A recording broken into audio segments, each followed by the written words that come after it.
سَيَحْلِفُونَ بِاللَّهِ لَكُمْ إِذَا انقَلَبْتُمْ إِلَيْهِمْ. یہ ان قریب اے صحابہ، اے لکم جمع کا صیغہ ہے تو نبی اور صحابہ سب کو خطاب ہے. پھر اسی بات کا تکرار کیا جا رہا ہے کہ یہ لوگ یہ کام اس لیے کریں گے کہ آپ ان کو کوئی دنیاوی سزا نہ دیں، پنشمنٹ نہ ہو.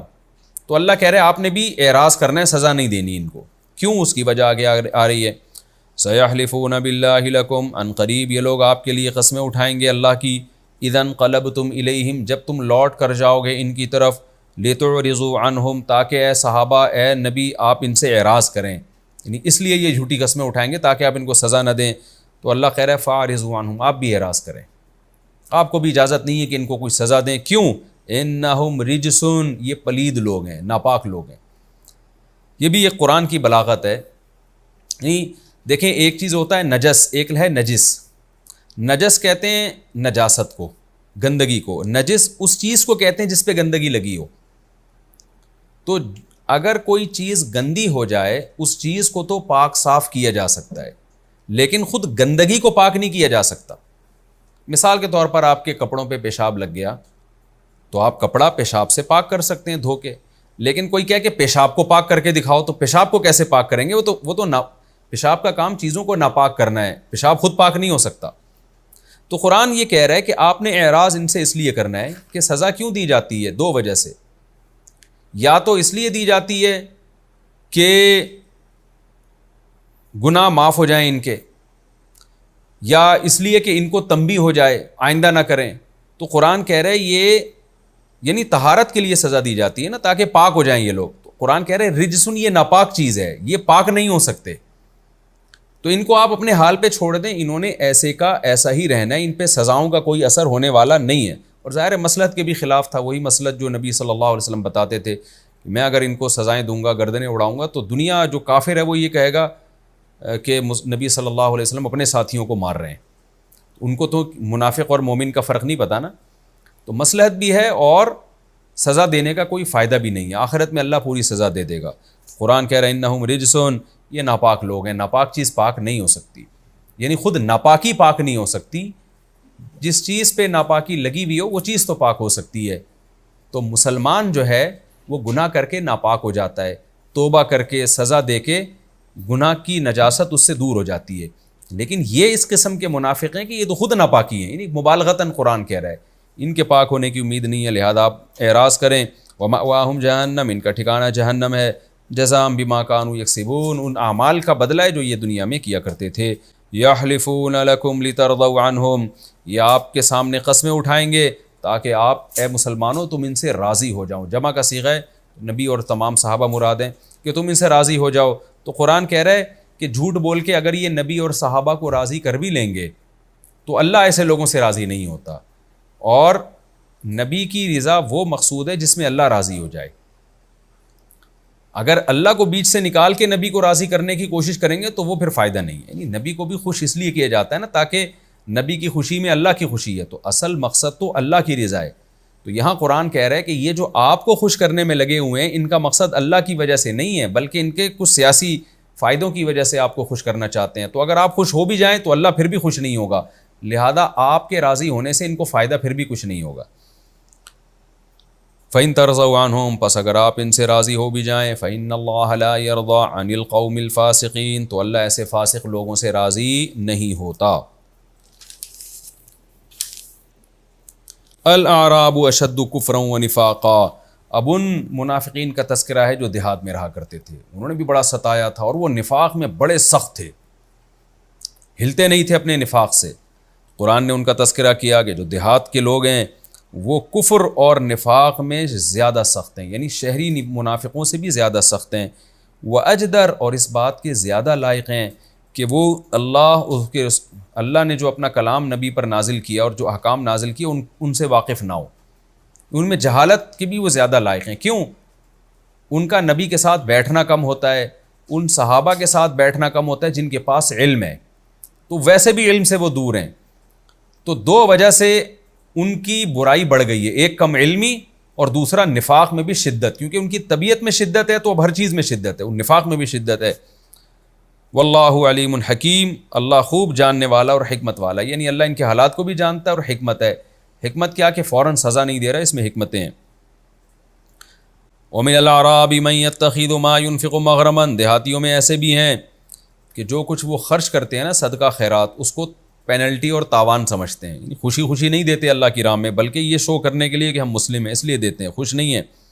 وَيَتَرَبَّصُ بِكُمُ الدَّوَائِرَ، اور آپ کے ساتھ حادث زمان کا، گردش زمان کا انتظار کر رہے ہیں مسلمانوں پر کوئی آفت ٹوٹے تو ہماری جان چھوٹے۔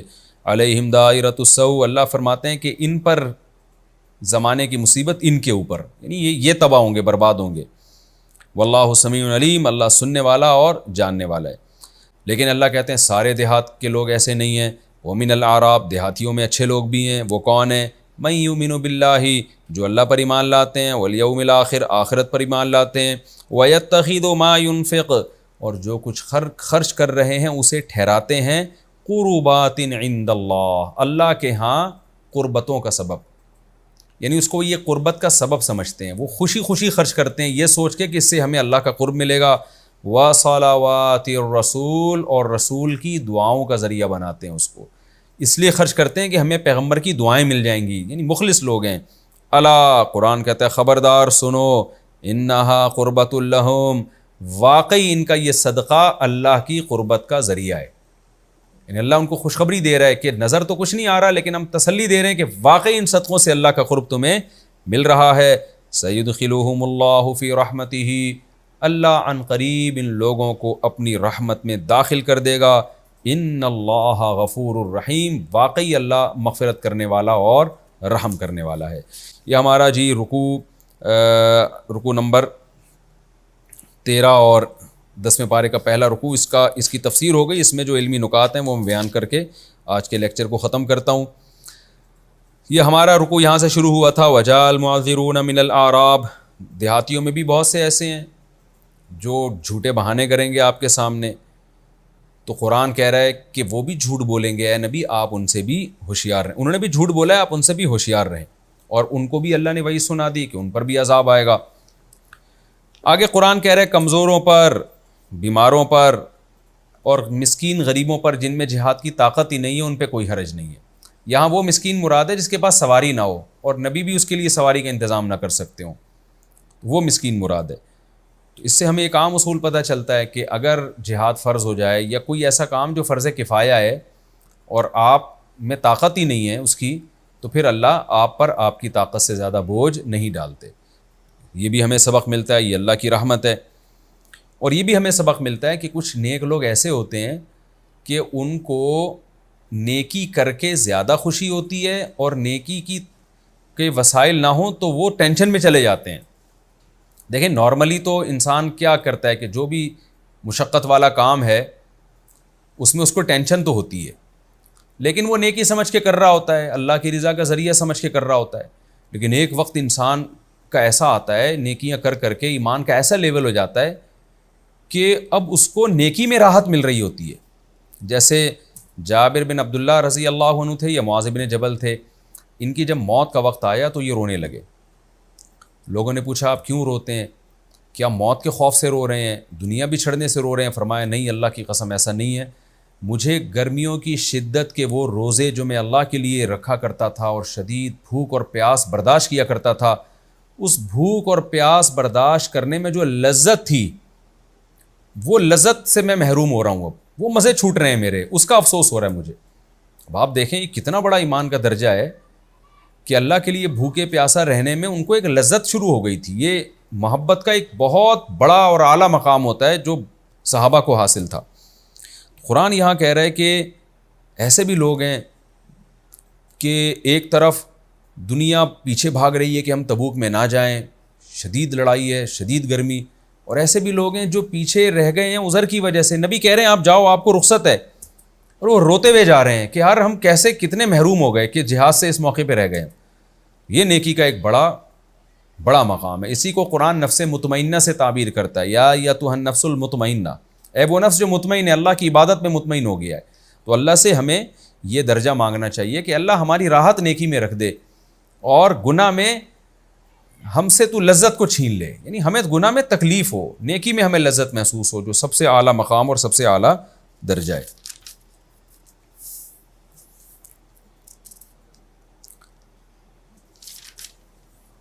اس میں ایک دیہات کا بھی ہمیں پتہ چلا کہ دیکھیں بہت سے مفسرین نے اس آیت میں عموم نہیں لیا، الاعراب اشد کفرا و نفاقا، بہت سے مفسرین کی رائے یہ ہے کہ جو قرآن نے کہا نا دیہاتی لوگ کفر اور نفاق میں شہریوں سے زیادہ شدید ہوتے ہیں، اور پھر قرآن نے یہ بھی کہہ دیا دیہاتیوں میں اچھے بھی ہوتے ہیں، تو اس آیت سے بعض لوگوں نے کہا کہ دیہات میں جو بھی رہے گا اس کا یہی مزاج بن جائے گا کہ وہ ہر چیز میں شدید ہوگا، سختی پیدا ہو جائے گی اس کے اندر، نفاق میں بھی اور نیکیوں میں بھی۔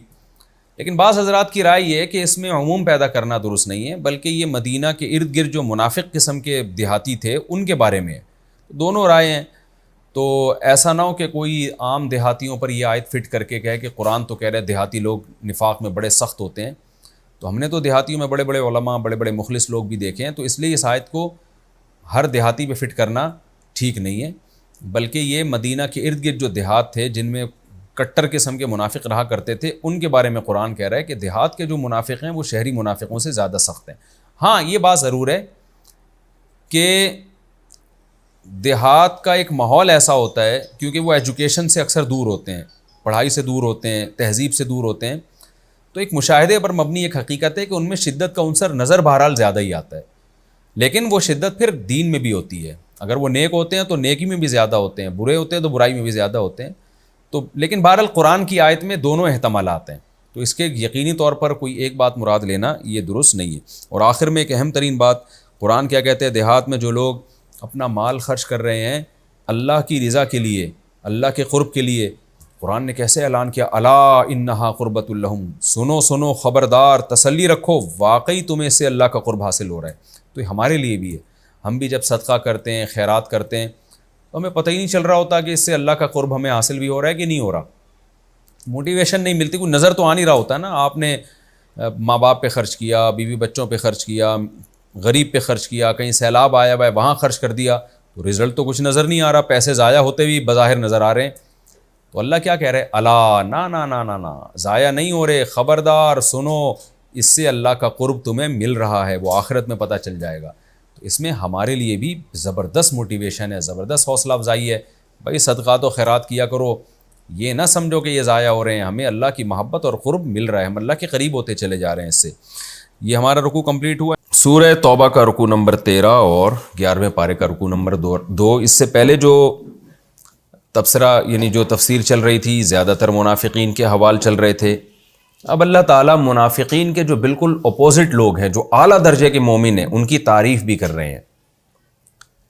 قرآن کی عادت ہے جہاں برے لوگوں کی برائی کرتا ہے وہاں اچھے لوگوں کو بھی قرآن ہائی لائٹ کرتا ہے۔ آپ نے دیکھا ہوگا آج بہت سے لوگ معاشرے کی برائی ایسے کرتے ہیں کہ جیسے معاشرے میں اچھے بندے ہیں ہی نہیں، اور بعض لوگ اچھائی ایسے کرتے ہیں کہ جیسے برائی ختم ہو گئی ہے، تو اچھائی برائی ہمیشہ ساتھ ساتھ چلتی رہے گی۔ تو قرآن اچھے لوگوں کا تذکرہ بھی کر رہا ہے، والسابقون الاولون، وہ لوگ جو سبقت لے گئے کس چیز میں، ایمان اور عمل میں، ایمان اور عمل میں جو صحابہ سبقت لے گئے، الاولون جو پہلے ہیں، یعنی پہلے مسلمان ہوئے، نبی صلی اللہ علیہ وسلم کا شروع میں انہوں نے ساتھ دیا، کیونکہ یہ آیتیں مکہ فتح ہونے کے بعد نازل ہو رہی ہیں، غزوہ تبوک تو مکہ فتح ہونے کے بعد ہوئی ہے، تو قرآن ان لوگوں کی تعریف کر رہا ہے کہ جو پہل کر گئے، من المہاجرین والانصار، چاہے وہ مہاجرین میں سے ہوں یا انصار میں سے ہوں۔ اور پھر دوسرے نمبر پہ قرآن بیان کر رہا ہے والذین اتبعوہم، اسی طرح وہ لوگ جنہوں نے ان پہلوں کی اتباع کی، بِإِحْسَانٍ، اخلاص کے ساتھ، اچھے جذبے کے ساتھ، ایکسیلنسی کے ساتھ، پورا ان کو فالو کیا، تو سب کے لیے اللہ کا وعدہ ہے۔ وہ کیا وعدہ ہے، رضی اللہ عنہم، اللہ ان سے راضی ہو گیا، ورضوا عنہ، اور وہ اللہ سے راضی ہے۔ وہ اللہ سے کیا مطلب اللہ سے راضی ہیں، اللہ ان سے راضی ہو گیا، یہ تو سمجھ میں آتا ہے کہ جو پہلے گزر چکے ہیں ہم نے ان کو فالو کرنا ہے، صحابہ، تابعین، تبع تابعین، تو یہ قیامت تک کے لوگ اس میں آ گئے، جو بھی قیامت تک مسلمان آئیں گے، جو صحابہ، تابعین، تبع تابعین اور اپنے پہلے سے بزرگوں کو فالو کریں گے شریعت کے معاملے میں، تو اللہ سب کو خوشخبری دے رہا ہے کہ یہ اللہ سے راضی ہیں، اللہ ان سے راضی ہے۔ تو یہ اللہ سے راضی ہیں کیا مطلب، کہ بھئی اللہ جو ان کو حکام دے رہا ہے اس پہ مطمئن ہے، منافقین کی طرح نہیں ہے کہ جب مشکل حکام آئے تو پھر یہ اللہ نے کیا حکم دے دیا، یہ تو بڑا مشکل حکم دے دیا، تو بڑی ٹینشن والا حکم دے دیا۔ تو جب یہ اللہ سے راضی ہیں، پھر اللہ ان کے ساتھ کوئی جو بھی احوال کرے، خوشی میں بھی اللہ سے خوش ہیں، غم میں بھی اللہ سے خوش ہیں، غم میں صبر کرتے ہیں، اور انا للہ و انا الیہ راجعون کہتے ہیں کہ بھئی ہم اللہ کے غلام ہیں، اللہ جو چاہے کرے، جیسے پیچھے آیتیں گزر چکی ہیں نا، قل هل تربصون بنا الا احدى الحسنيين، کہ ہمیں اگر غم پہنچے یا خوشی پہنچے تو دونوں حسنہ ہیں ہمارے لیے، کیونکہ اللہ ہمارا مولا ہے، وہ ہمارا دوست ہے، وہ اگر ہمیں غم بھی دے رہا ہے تو ہمارے فائدے کے لیے دے رہا ہے۔ تو اس معنی میں یہ اللہ سے راضی ہیں اور اللہ بھی ان سے راضی ہے۔ وَأَعَدَّ لَهُمْ جَنَّاتٍ، جب اللہ راضی ہوتا ہے تو پھر اس کے بدلے میں کیا دیتا ہے؟ اللہ کہتے ہیں میں نے ان کے لیے باغات تیار کر کے رکھے ہیں جن کے نیچے نہریں بہتی ہیں، خالدین فیہا ابدا، ہمیشہ ہمیشہ ان باغات میں یہ رہیں گے۔ ذالک الفوز العظیم، یہ بہت بڑی کامیابی ہے۔ تو اللہ نے ہمیں بتا دیا کہ ایک طرف یہ منافقوں کا ٹولہ ہے اور ایک طرف مخلص صحابہ تابعین اور ان کو فالو کرنے والے لوگ ہیں، تو تم اپنا شمار کن لوگوں میں کرنا چاہتے ہو؟ آگے اللہ نے اور مزید کچھ منافقین کا ذکر کیا۔ اب تک جتنے منافقین کا تذکرہ ہے یہ وہ لوگ ہیں جن کو رسول اللہ صلی اللہ علیہ وسلم اور صحابہ کرام پہچانتے تھے، لہذا ان سے ہوشیار بھی رہتے تھے۔ لیکن قرآن ہوشیار کر رہا ہے نبی صلی اللہ علیہ وسلم کو اور صحابہ کو کہ بہت سے منافقین ایسے ہیں کہ جو اتنے ہوشیار ہیں، اتنے چالاک ہیں کہ ان کے بارے میں صرف ہمیں علم ہے، آپ کو علم نہیں ہے۔ وہ لفاظی اور چکنی چپڑی باتوں سے ایسے لگیں گے جیسے ان سے زیادہ نیک دنیا میں کوئی مسلمان نہیں ہے۔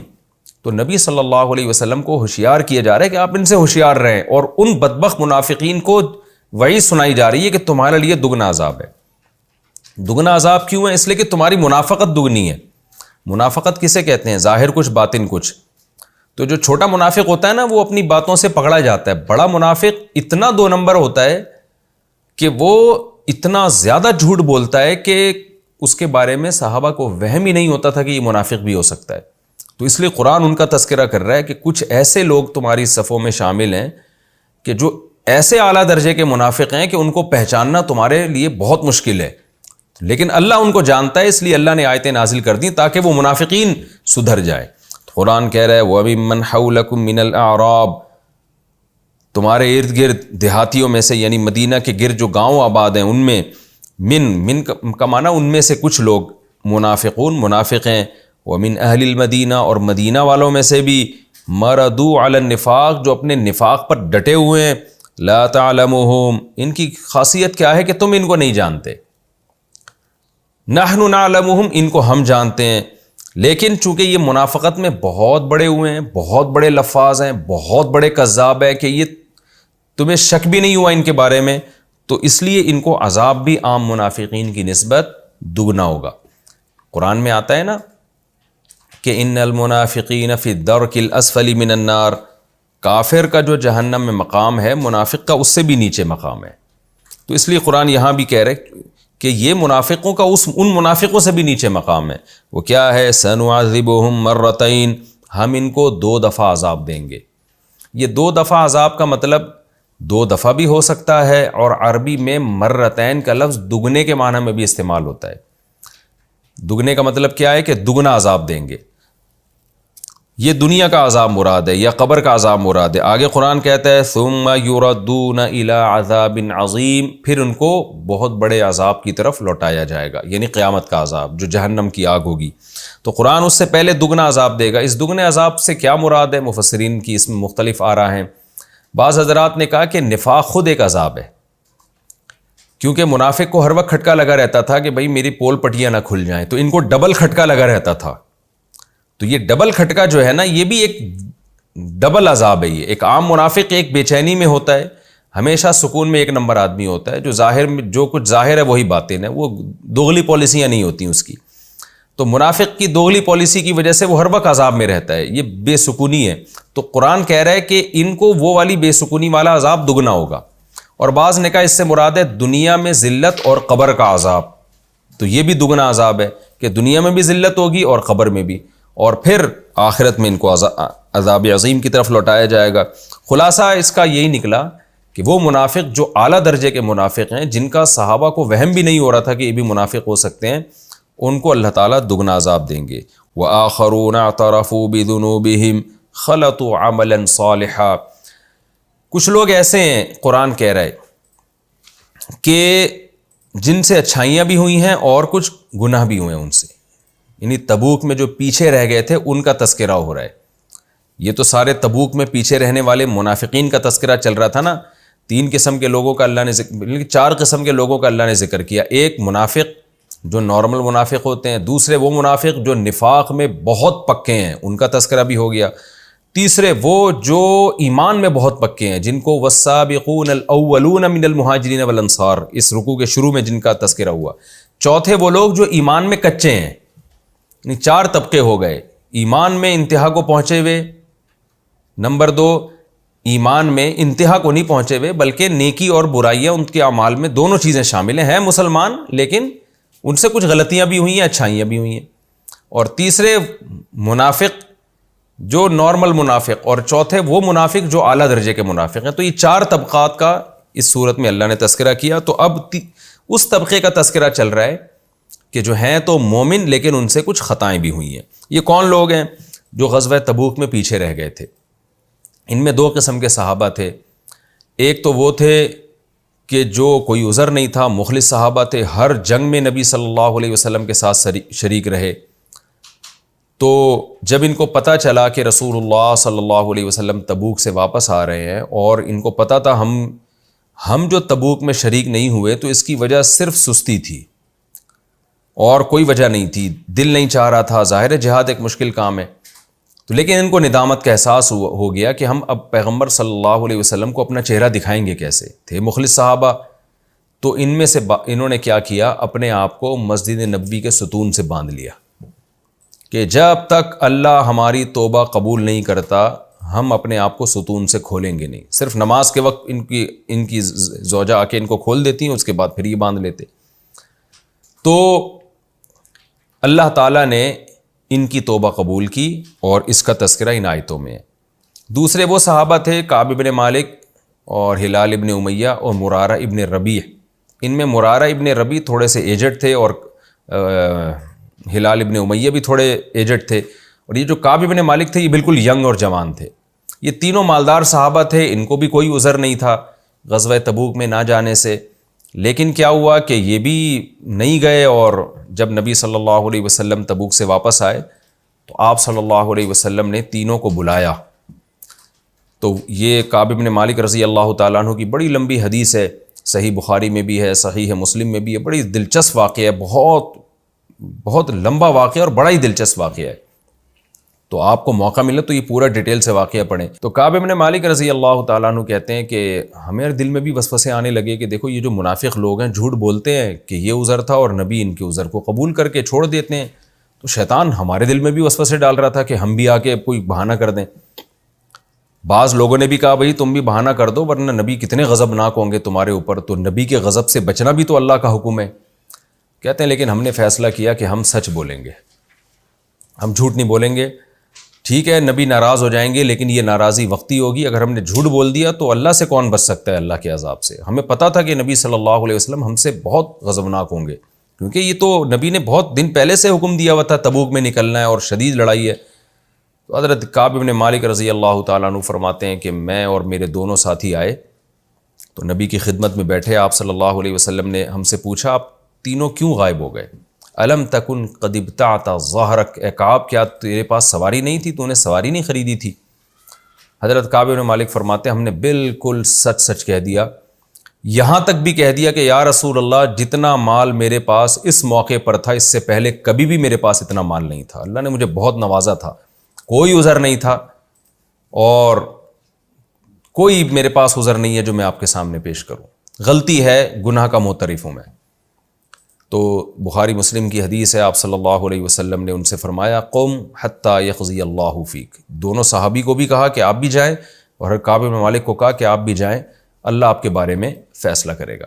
جن کا ان آیتوں میں تذکرہ ہے وآخرون مرجون لامر اللہ، وہ ہم ابھی تفسیر میں پڑھتے ہیں. تو میں چھوٹا سا یہ واقعہ ذرا مختصر لفظوں میں آپ کے سامنے پیش کر دوں تاکہ یہ تفسیر پوری طرح سمجھ میں آئے.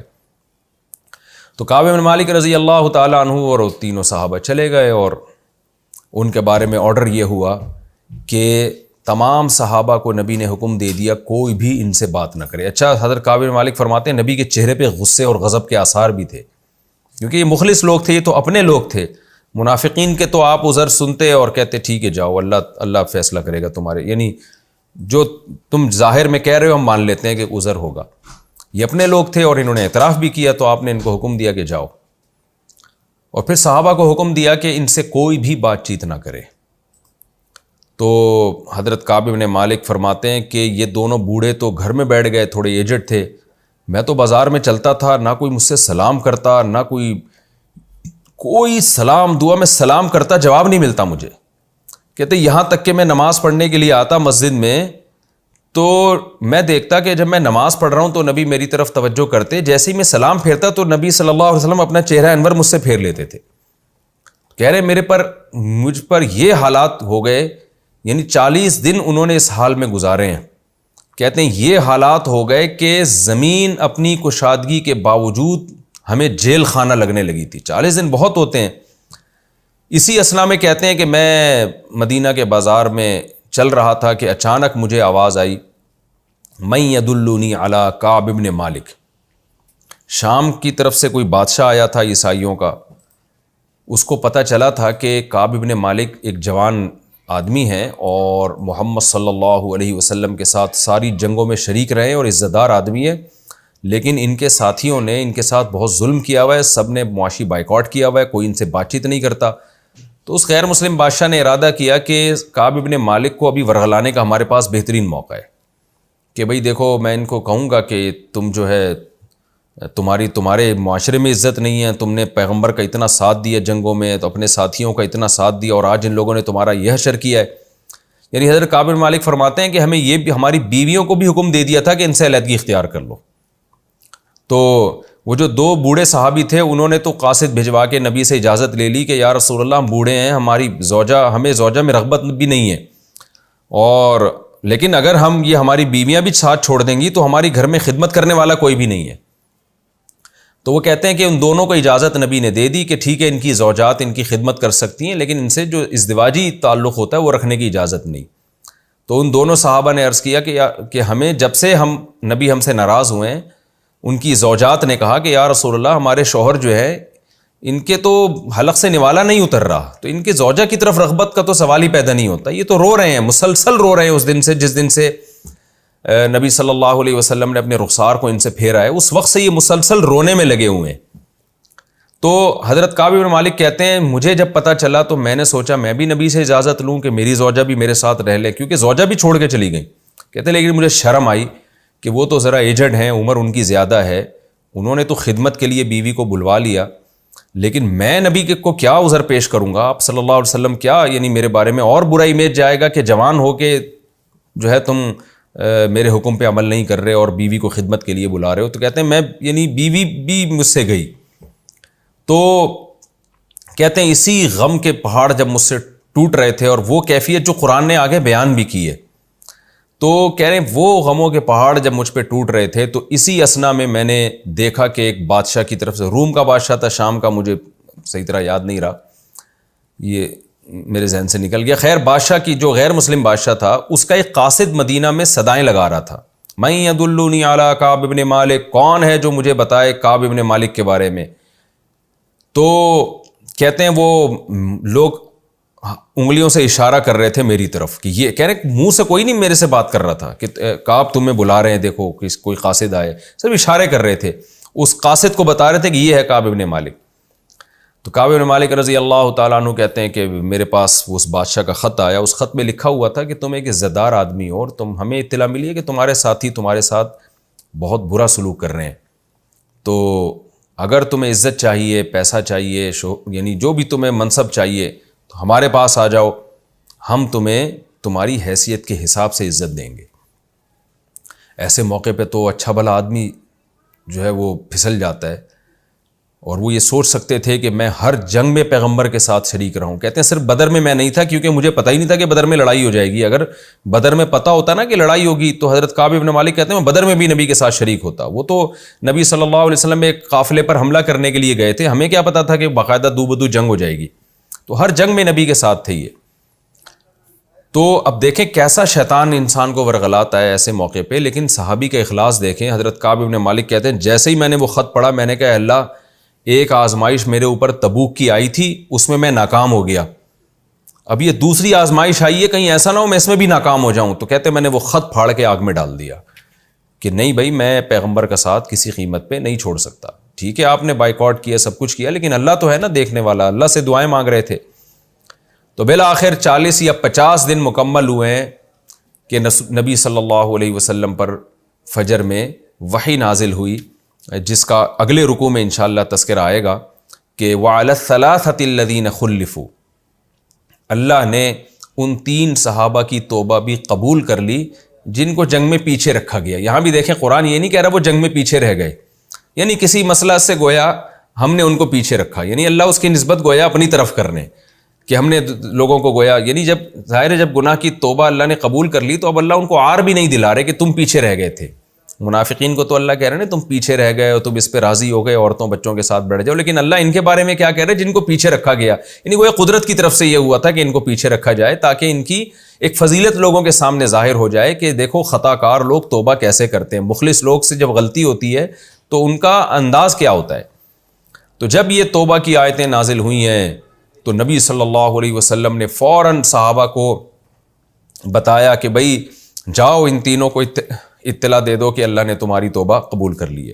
کعب بن مالک کا گھر دور تھا, کہتے ہیں میں مسجد کی چھت پہ فجر کی نماز پڑھ رہا تھا, تو جیسے ہی صحابہ کو اطلاع ملی نا کہ ان تینوں کی توبہ قبول ہو گئی ہے, تو صحابہ کرام دوڑے خوشخبری دینے کے لیے, اور سب نے کوشش کی کہ ہم دوسرے سے آگے نکل کے ان کو اطلاع دیں.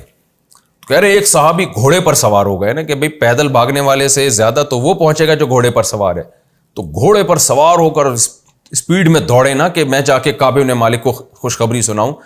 تو کہتے ہیں کہ دوسرے صحابی نے کیا کیا, انہوں نے کہا بھئی گھوڑا تو میں تو گھوڑے کا مقابلہ نہیں کر سکتا, تو وہ پہاڑ پہ چڑھ کے انہوں نے زور سے چیخ ماری. اور کیا چیخ ماری, یا کعب بن مالک ابشر, اے کعب بن مالک خوشخبری قبول کرو. کہہ رہے تھے وکان الصوت اسرع من الخیل, جو من الفرس, کہ جو آواز کی سپیڈ ہے وہ بہرحال گھوڑے کی رفتار سے زیادہ ہے. حضرت کعب بن مالک کہتے ہیں کہ آواز کی رفتار تو گھوڑے سے زیادہ ہے. تو ان صحابی نے کیا یہ ذہانت کی کہ انہوں نے پہلے ہی جو ہے نا زور زور سے آواز مار دی, تو ان کی آواز وہ میرے کانوں تک پہنچ گئی, اور جیسے ہی میرے کان میں یہ آواز آئی ہے کہ اے کعب بن مالک خوشخبری قبول کرو, تو مجھے یقین ہو گیا کہ اللہ نے میری توبہ قبول کر لی ہے. اور میں فوراً نبی صلی اللہ علیہ وسلم کی طرف دوڑا, اور جب میں مسجد میں آیا تو میں نے دیکھا نبی صلی اللہ علیہ وسلم کا چہرہ ایسے چمک رہا تھا جیسے 14ویں کا چاند. کہتے ہیں نبی کی عادت تھی جب آپ بہت زیادہ خوش ہوتے تھے تو استنار وجہہ کأن وجہہ قطعۃ قمر, آپ کا چہرہ ایسے چمکتا تھا جیسے چاند کا ٹکڑا. تو کہتے ہیں میں نبی کی خدمت میں آ کے بیٹھا, اور نبی صلی اللہ علیہ وسلم نے فرمایا یا کعب ابشر بخیر یوم مر علیک منذ ولدتک امک, اے کعب جس دن سے تیری ماں نے تجھے جنا ہے اس دن سے آج کے دن تک تیری زندگی میں ایسا خوشی کا دن نہیں آیا جیسا آج ہے, لہذا اس دن کی خوشخبری اور مبارکباد تو قبول کر. یعنی میں تجھے مبارکباد دیتا ہوں ایک ایسے دن کی کہ جب سے تیری ماں نے تجھے جنا ہے ایسا خوشی کا دن آج تک تیری زندگی میں نہیں آیا. حضرت کعب بن مالک کہتے ہیں مجھے دل میں یہ وسوسہ تھا کہ یہ پیغمبر صلی اللہ علیہ وسلم اپنی طرف سے یہ اعلان کر رہے ہیں یا اللہ نے کوئی وحی نازل کی ہے. مجھے تو یہ فکر تھی نا کہ اللہ کو راضی کرنا ہے, اللہ نے بھی توبہ قبول کی ہے. تو کہتے ہیں میں نے فوراً عرض کیا یا رسول اللہ حل من عندک ام من عند اللہ, یہ جو آپ مجھے مبارکباد پیش کر رہے ہیں یہ آپ کی طرف سے ہے یا اللہ کی طرف سے ہے. تو فوراً پیغمبر صلی اللہ علیہ وسلم نے فرمایا لا بل من عند اللہ, اے کعب یہ میری طرف سے نہیں یہ اللہ کی طرف سے ہے, یعنی اللہ نے تیری توبہ جو ہے اس کو قبول کیا ہے. تو حضرت کعب بن مالک کہتے ہیں میں نے عرض کیا کہ یا رسول اللہ اس جو میرا مال ہے, جو میرے باغ ہے اور میرے وسائل ہیں, ان وسائل اور مال نے مجھے اللہ کے راستے میں جہاد کرنے سے روکا, تو میری توبہ کی قبولیت میں سب سے پہلی بات یہ ہے کہ سارا مال میں اللہ کی راہ میں صدقہ کرتا ہوں. تو فرماتے ہیں رسول اللہ صلی اللہ علیہ وسلم نے مجھے منع کیا, فرمایا نہیں سارا صدقہ مت کرو, اپنے لیے, اپنے بیوی بچوں کے لیے, اپنے گھر والوں کے لیے رکھو. تو حضرت کعب بن مالک کہتے ہیں اس کے بعد میں نے عزم کیا اللہ سے کہ اے اللہ تو نے سچ کی برکت سے میری توبہ قبول کی اور مجھے یہ مقام دیا, میں تجھ سے وعدہ کرتا ہوں کہ میں زندگی بھر ہمیشہ سچ بولوں گا, کبھی جھوٹ نہیں بولوں گا. کہتے ہیں اس کے بعد سے اللہ نے مجھے بہت آزمایا، کیونکہ میں نے اللہ سے ایک ایگریمنٹ کر لیا تھا، ایک معاہدہ کر لیا تھا، تو بہت سارے مواقع پر اللہ نے مجھے آزمایا لیکن میں نے سچ کا دامن نہیں چھوڑا۔ تو یہ واقعہ تھا جس کا میں نے بہت ہی مختصر کر کے بیان کیا ہے آپ کے سامنے۔ یہ تو حدیث میں بہت ہی دلچسپ اور بہت ہی طویل واقعہ ہے یہ۔ تو وقت بھی ہمارا مکمل ہو چکا ہے، خیر میں بس یہ آیت پڑھ لیتا ہوں۔ وَآخَرُونَ اعْتَرَفُوا بِذُنُوبِهِمْ، اللہ کہتے ہیں کچھ ان میں ایسے ہیں جنہوں نے اپنے گناہوں کا اعتراف کیا۔ اس سے مراد وہ لوگ ہیں جنہوں نے اپنے آپ کو ستون سے باندھ لیا تھا۔ خَلَطُوا عَمَلًا صَالِحًا، جنہوں نے اچھے عمل اور کچھ برے عمل کو خلط کر دیا ہے۔ اچھا عمل کیا مطلب؟ ہر موقع پہ نبی کے ساتھ جہاد میں شریک رہے۔ برا عمل کیا؟ تبوک میں وہ پیچھے رہ گئے۔ عَسَى اللَّهُ أَن يَتُوبَ عَلَيْهِمْ، اللہ سے امید ہے اللہ ان کی توبہ قبول کرے گا۔ تو جب میں نے بار بار بتایا تفسیر میں کہ جب اللہ کے لیے امید کا لفظ استعمال ہوتا ہے اس کا مطلب لازمی کرے گا۔ تو وہ جو ستون سے بندھے ہوئے لوگ تھے ان کے بارے میں اللہ نے یہ آیتیں نازل کی، تو نبی نے ان کو خوشخبری سنائی اور انہوں نے اپنے آپ کو ستون سے کھول دیا۔ ان اللہ غفور الرحیم، بے شک اللہ معاف کرنے والا اور رحم کرنے والا ہے۔ ہمارا وقت چونکہ مکمل ہو چکا ہے، انشاءاللہ اگلے آیتوں کی تفسیر ہم انشاءاللہ اگلے ایپیسوڈ میں پیش کریں گے۔ بسم اللہ الرحمن الرحیم، سورہ توبہ کا رکوع نمبر 13 اور 11ویں پارے کا رکوع نمبر 2۔ یہ پچھلے ایپیسوڈ میں تفسیر میں چل رہا تھا اور ہم یہاں تک پہنچے تھے وَآخَرُونَ اعْتَرَفُوا بِذُنُوبِهِمْ خَلَطُوا عَمَلًا صَالِحًا وَآخَرَ سَيِّئًا عَسَى اللَّهُ أَن يَتُوبَ عَلَيْهِمْ إِنَّ اللَّهَ غَفُورٌ رَحِيمٌ۔ اس کی تفسیر مکمل ہو گئی تھی اور آج ہم انشاءاللہ خُذْ مِنْ أَمْوَالِهِمْ صَدَقَةً یہاں سے تفسیر شروع کریں گے۔ پچھلے ایپیسوڈ میں اس کا تذکرہ ہوا تھا کہ قرآن نے 4 طرح کے لوگوں کا تذکرہ کیا۔ ایک اعلیٰ درجے کے مومنین والسابقون الاولون میں ان کا تذکرہ ہے۔ دوسرے اعلیٰ درجے کے منافقین جن کا تذکرہ وَمِمَّنْ حَوْلَكُم مِّنَ الْأَعْرَابِ منافقون میں ہے۔ تیسرے عام منافقین جو پچھلے رکوع میں ان کی تذکرہ چلتا رہا ہے، اور ایک عام مسلمان جن سے نیکی کے ساتھ کچھ خطا بھی ہوئی، جو غزوہ تبوک میں پیچھے رہ گئے تھے۔ تو اب ان کا تذکرہ چل رہا تھا کہ جو غزوہ تبوک میں مخلص تھے، صحابی تھے، منافق نہیں تھے، لیکن ان سے سستی ہوئی، شیطان نے ان کو ورغلا دیا اور وہ تبوک میں شریک نہ ہوئے۔ پھر ان کی 2 قسمیں تھیں، ایک وہ جنہوں نے اپنے آپ کو ستون سے باندھ دیا، ان کے بارے میں قرآن میں یہاں آیتیں نازل ہوئیں کہ آخرون اعترفوا بذنوبہم خلطوا عملا صالحا وآخر سیئا۔ ان میں کچھ ایسے ہیں جنہوں نے اپنی گناہوں کا اعتراف کیا، نیکی کے ساتھ کچھ برے اعمال بھی خلط کر دیے۔ عسى اللہ ان یتوب علیہم، امید ہے اللہ ان کی توبہ قبول کر لے گا، یعنی اللہ نے ان کی توبہ قبول کر لی، بے شک اللہ غفور الرحیم ہے۔